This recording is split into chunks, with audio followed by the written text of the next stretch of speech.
Tembakan senjata. Tembakan sebelah kiri menjatuhkan plat oranye, sebelah kanan plat hijau. Bertembak. Standby. Tangan di atas. Persiapan. Go.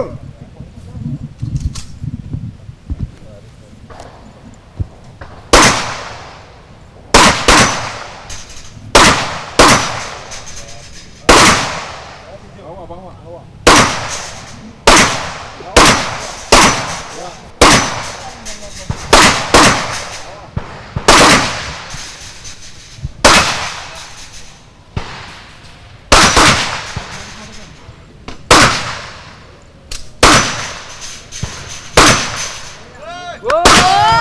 Tepuk tangan sekali lagi. Masih kembali lagi di Special Report bersama kita. Betul sekali. Ini sepertinya harus menyelesaikan pemirsa ya. Tepuk tangan sekali lagi. Ini tadi bapak-bapak. Kosongkan senjata. Baiklah kalau begitu. Saya mau ajak orang lagi. Lihat kalian sob. Bapak Lima boleh di sini bergabung kembali Jadi bersama tadi kayak saya. balapan gitu ya Pak? Balapan, ya. Kayak balapan. Gimana Jadi tadi, Pak? siapa tadi yang terbanyak?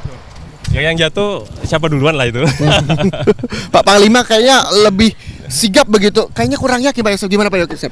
Memang Panglima Divisi itu harus menang. Oke, Panglima divisi harus menang begitu ya. Jadi ini mengalah begitu. Tidak mengalah, memang yang namanya Panglima Divisi itu pasti lebih bagus. Oke. Harus hati-hati juga kalimatnya ini kayaknya Pak ya. Harus hati-hati. Hati-hati juga. Nah, berbicara tentang ASAM ini juga menjadi salah satu yang akan dilombakan kemarin begitu? Ya. Nah, pada saat yang dilombakan itu apa trik-trik khusus ketika ini? Apakah memang harus fokus apalagi cuaca itu juga berpengaruh untuk ketepatan peluru? Iya. Untuk trik memenangkan lomba ini, kita setiap pagi itu sebelum memulai kegiatan yang lain, kita harus lari dulu 3 kilo. Kemudian materi yang pertama kita lakukan pagi itu ya materi falling flat. Sebentar Pak, mau Oke. nembak aja saya harus lari 3 kilo dulu. Ya. Kenapa itu fungsi dan manfaatnya? Nah, jadi di petembak itu fisik itu kita harus menilai VO2 max. VO2 max itu kandungan oksigen yang ada di paru-paru petembak. Oke. Itu rata-rata minimal dia harus 75, 65 sampai 75. Manakala itu dia tidak dapat, berarti dia menembak itu tidak akan bisa fokus. Berarti goncangan tarikan triggernya dia akan lebih banyak goyang. Oke. Sehingga latihan lari, renang itu harus selalu tiap pagi dilakukan. Oke. Kemudian untuk supaya dia tembakan lebih tepat, tiap pagi kami lakukan ini, tiap pagi. Setiap hari selama 4 bulan TC itu pagi harus kita cicipi dulu materi ini. Agar pada saat perlombaan 5 sampai 26 Mei kemarin juga sudah siap begitu ya. Udah siap mentalnya dan juga udah siap fisik ya begitu. Ada omelan nggak Pak kalau nggak bisa tepat sasaran? Ya, sebetulnya sanksi itu dari mereka sendiri. Malu. Jadi nggak perlu dimarahi. Semakin dimarah itu petembak semakin kacau. Oke. Ya, Jadi kesadaran pribadi aja begitu ya Pak. Ya, dengan lihat nilai dia turun dia akan malu dengan sendirinya. Oke. Nah itu juga yang diterapkan kah Kawan Yosef? Iya. Jadi selain yang disampaikan Panglima Divisi Malu, kita perekrutan di tahap 1, 2, 3 tiap pagi itu kan kita lakukan seperti ini. Kita tidak perlu marah. Manakala dia tidak melakukan itu di tahap 1 dengan baik, dengan tidak sesuai dengan target yang kita butuhkan, Harapkan. nggak usah dipakai. Oke. Oh, Jadi jadi- sistem Masih ada yang eliminasi. Seleksi Iya. alam begitu ya Za ya. Betul. Nah, ketika memang perlombaan kemarin tadi kolonel dari Bribda Woli juga mengatakan kecepatan angin. Sersan 2. Sersan 2, sorry. Dua. Sersan 2 Serda Woli mengatakan angin yang menjadi salah satu kendala. Kalau misalnya Pak Kolonel melihatnya sebagai komandan kontingen di sana, selain kecepatan angin apa yang menjadi kendala? Oke. Kecepatan angin memang sangat mempengaruhi di sana. Jadi kita selalu menyampaikan ke petembak. Di depan itu ada selalu bendera. Oke. Bendera itu bisa melihat dia menilai. Petembak itu bisa menilai dengan kibaran bendera di depan, berarti kecepatan angin sekian. Oh, Jadi itu- simbolnya dengan bendera itu ya? Kecerdasan satu. Oke. Karena kita tidak boleh bawa-bawa pengukur angin. Angin. Dia dengan melihat kecepatan bendera, petembak kita ini sudah tahu. Yang harusnya dia bidik di tengah, dia agak kirikan sedikit. Oh, ternyata otak kita juga harus berfungsi bekerja juga. Saya pikir hanya tenaga saja, fisik Enggak saja. ya? Oh tidak. Oke, jadi dengan melihat bendera tuh harusnya sudah tahu Ya, begitu ya. kecepatan angin itu sudah dia udah tahu. Oke. Selain itu Apalagi dia apa lagi? sering kemudian masalah cuaca itu sangat berpengaruh. Sehingga Panglima Divisi selalu menyampaikan kepada saya dan kontingen, itu perlengkapan dia harus betul-betul nyaman. Seperti apa? Seperti dia untuk tangannya tidak boleh dingin. Kita belikan Oke. sarung tangan yang memang khusus daerah dingin. Oke. Jadi sebelum dia menembak, dia pakai sarung tangan dingin sampai 2. Baju hangat. Oke, Jadi agar sudah dilengkapi begitu Dilengkapi. ya dari ketika megang senjata juga fokus Fokus. begitu Iya. ya. Begitu mau nembak dia lepas. Dia lepas sarung tangannya satu yang untuk yang nembak saja dipakai. Sehingga dia tidak boleh kaku. Itu tantangan yang kita, manakala sudah kaku berarti daya rangsang yang ada di ruas jari ini akan sangat berpengaruh terhadap tarikan trigger menembak. 21 hari kemarin perlombaan, ada nggak kendala-kendala seperti itu yang terjadi? Kalau untuk seperti itu karena dari awal kita sudah antisipasi, tidak ada. Tidak ada. Itu bisa kita Lancar, lewati. lancar, Tadi lancar. bisa diatasi. Bisa. Pernah nggak sih Pak menjelang perlombaan begitu badan rasanya kurang enak, kurang fit? Itu gimana mengantisipasinya? Jadi di sana mulai dari awal kita tiba di Australia, kita selalu mengatur makan.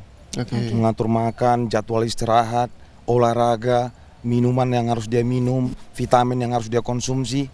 Itu tidak boleh sampai dia sakit. Jangankan sakit, flu saja dia tidak boleh. Itu tanggung jawab dan kontingen. Manakala dan petembak saya flu saja dan kontingen sudah gagal tuh untuk menjaga anak buah yang tetap hanya ini. flu saja. Iya, tidak boleh. Nggak Jadi boleh sama setiap sekali, perlombaan ya? itu dilihat juga kredibilitas seorang komandan kontingen, Iya. begitu ya Pak Panglima ya. Kontingen Indonesia ini menjadi kontingen yang terbaik. Makanya kemarin dapat ini medali salah satunya. Dapat Oke, medali. ini ada 2 medali Sam, boleh diceritakan Bisa salah satu medalinya? dijelaskan? Ini medali yang satu ini adalah komandan kontingen internasional Oke. terbaik untuk dari 20 negara. Mhm.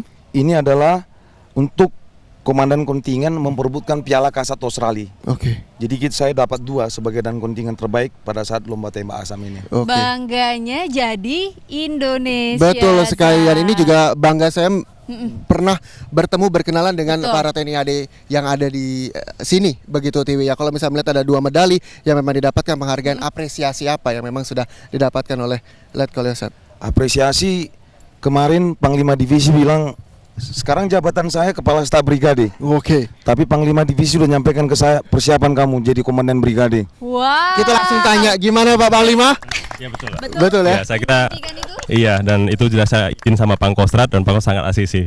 Oke. Iya. Pak Panglima langsung ditodong di sini pemirsa ternyata begitu ya. Apresiasi. Itu apresiasi yang diberikan begitu. Nah, supaya makin semangat ya prajurit-prajuritnya. ketika memang menularkan semangat begitu kepada anak buahnya, apa yang memang harus dilakukan nantinya untuk tidak berlarut-larut dalam kesenangan, euforia kemenangan ASEM 2017 begitu? Ya, petembak kita ini bukan petembak pemula. Mereka ini mengalami hal seperti ini sudah berulang-ulang. Oke. Jadi euforia yang berlebihan itu tidak akan didapatkan di petembak-petembak kita sekarang ini. Oke. Panglima divisi sampai ke bawah selalu membreakdown perintahnya seperti ini. Segera kamu jangan berlama-lama di kesenangan. Setelah ini kamu istirahat. Istirahat kamu hanya beberapa hari. Seperti kata Panglima divisi petembak itu semuanya tanggalnya tanggal Hitam. Kalau dan kontingen mengatakan hari itu selalu hari Senin. Tidak Oke. ada hari Selasa, Rabu. Karena semangat Senin itu Semangat Selalu Senin. semangat Oke. Senin itu selalu ada di petembak. Betul. Nah, setelah dia istirahat, dia kembali lagi masuk camp seperti ini, memulai lagi untuk latihan lagi. Pak Panglima, apa sebenarnya tujuannya bahwa jangan lama-lama berlarut-larut dalam kesenangan, istirahatlah. Ya. Ritme seorang atlet itu ditentukan oleh masa dia istirahat. Seperti orang lari, 3 hari dia tidak lari, maka akan berkurang kemampuan larinya. Sama dengan mereka ini, lama dia tidak nembak, maka dia harus memulainya itu memerlukan beberapa waktu. Itu. Kalau hanya waktu yang diberikan oleh Bapak Kasat, Bapak Pangkostrat untuk mereka cuti, itu hal yang wajar. Setelah itu mudah sekali dia akan kembali lagi. Oke, Karena jadi dia intinya akan jangan menghadapi- berlarut iya. begitu. Dia akan menghadapi event yang lebih besar juga. Oke, nah menghadapi event yang lebih besar, event apa nanti next project selanjutnya nantinya akan dilaksanakan? Oke, 50% dari petembak asam ini setelah dia nanti Senin sudah bergabung dia untuk seleksi di perlombaan ARM. ARM ini nanti dia 50%, setelah itu dia seleksi Di Singapura?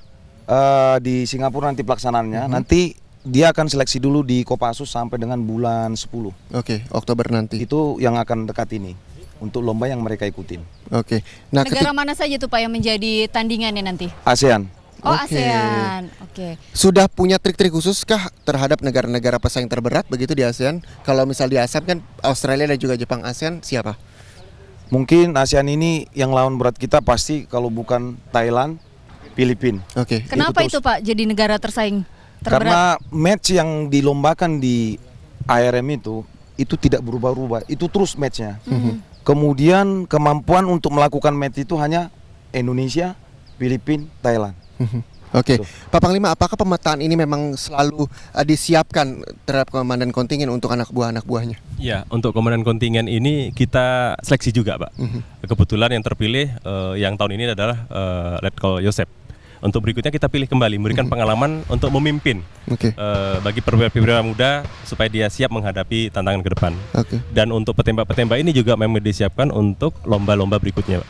Ya. Ada pecutan nggak Pak untuk anak buahnya nanti supaya lebih semangat nih dari yang sebelum-sebelumnya, Za? Karena kan yang sebelumnya aja sudah meraih banyak medali begitu. Ya tentunya dengan prestasi yang didapatkan ini, tantangannya, pecutannya adalah bagaimana dia harus lebih baik dengan yang dicapai oleh sekarang. Oke. Minimal dia harus sama, minimal. Minimal Minimal harus sama. Paling tidak juara di tangan. Minimal juara di tangan begitu, karena banyak sekali apresiasi yang diberikan oleh Pak Panglima dan juga Iya. komandan lainnya begitu. Kalau misalnya melihat Letkol Yosef, ketika nantinya di Singapura Oktober mendatang, sudah dilakukan persiapan dari sekarang atau kira-kira nunggu saja? Sepertinya ini kemenangan juga masih di atas angin. Ya, untuk yang RM itu justru mereka mulai dari bulan 10 mereka sudah TC, bulan 10 tahun lalu. 1 tahun sebelum Sudah pertandingan. persiapan Sudah ya. persiapan. Oke. Ya, Lama juga, Ya. nggak bosan Pak anak buahnya Pak? tidak. Justru mereka punya target. Itu setahun lalu itu dia mulai dari seleksi seperti yang Panglima sampaikan tadi, seleksi itu memang jauh sebelumnya. Nanti bulan 7 ini baru dia membentuk tim. Oke. Setelah itu dia TC untuk melaksanakan tim itu. Oke, Yang jadi menyeleksi itu berarti dari pihak. Kopassus. Oh, dari Kopassus. Kopassus. Oke. jadi jiwa kompetitif memang sudah disadarkan sebelum Betul. pertandingan dimulai Pertandingan jauh-jauh dimulai. hari. Karena memang tugasnya seorang TNI prajurit ya seperti itu, Za. Kita juga punya Betul. tugas di sini Tiwi. Tugasnya Apa adalah itu? memberikan iklan dulu buat pemirsa di rumah. Nanti kita akan balik lagi di Special Report. Jadi Anda tetaplah bersama kami di News TV.